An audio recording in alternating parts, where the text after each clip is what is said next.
I want to know is what was your first reaction when you saw the video of the white cop kneeling on George Floyd's neck while he was saying, "I can't breathe"? I'm gonna start with you, Mr. Morrison. What was your first reaction when you first saw it? I will say it took me probably a couple days to watch the video.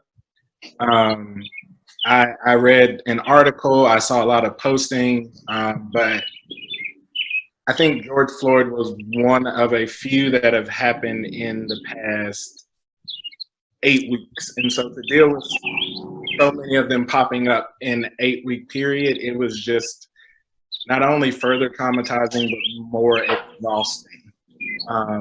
Just to have to put yourself through this again, because you know that there's another man who has lost his life, another black man, someone who looks like you that has lost his life, and the one initial thought that pops in your head is that could have been me. Mm-hmm. And then the next initial thought may be, well, what's the situation? And you know, you want to get all of these details, but at the end of the day, you know, there's nothing that can justify it.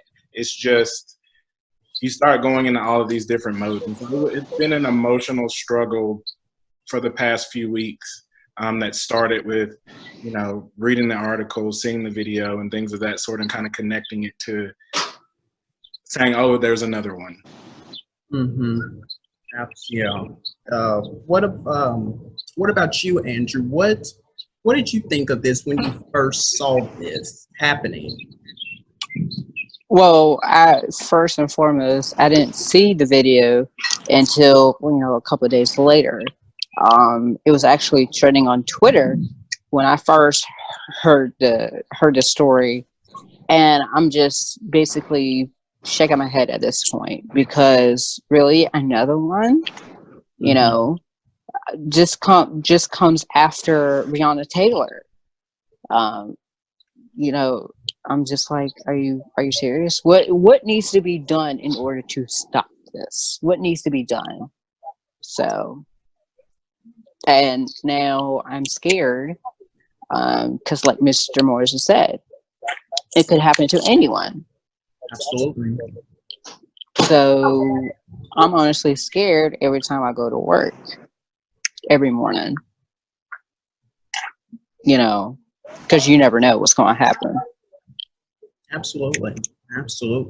I had so many actual first thoughts, but initially I think the George Floyd video was the first video that we have from beginning to end, right? Mm-hmm. So we have, video of Mike Brown and things like that.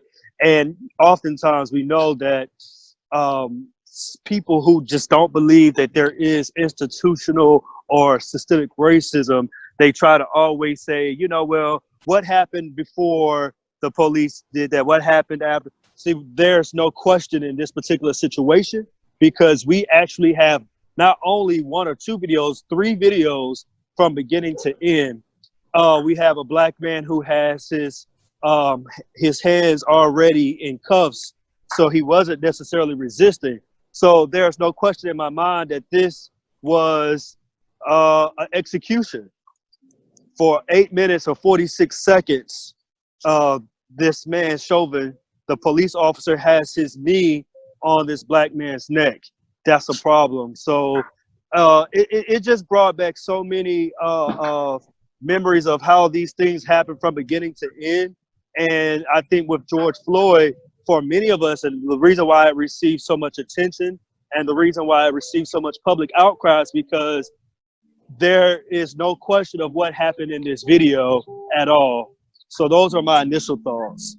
My thoughts on this when I first saw this, like, okay, so if you're a white person, you probably murder a horrific saying, "Oh my God," while you were shaking your head at this cruel injustice. Now, if you're black like we are, you probably leapt to your feet, you cursed out, and maybe you threw something, saying not the F again, that this is happening. And so then you remember the two white